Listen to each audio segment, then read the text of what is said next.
या रेसिपीमध्ये आपलं स्वागत आहे. आपण करणार आहे वांगं करणार आहे. त्यासाठी एक कढई ठेवली, त्यात तेल टाकून घेतले, त्यातून पेस्ट टाकून घेतले, कांदा छानपैकी सोनेरी रंग होईपर्यंत भाजून घेतला आहे. त्यातच सर्व सुके मसाले टाकलेत आणि चवीनुसार मीठसुद्धा टाकले.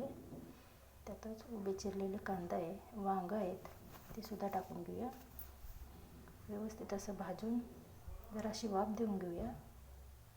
त्यातच 1 ग्लास जेवढं पाणी वतूया.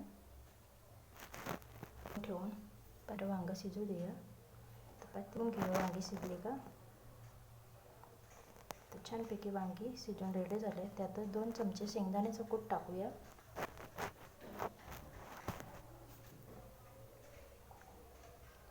आणि 5 मिनटं अजून. तर रेडी झाली आपली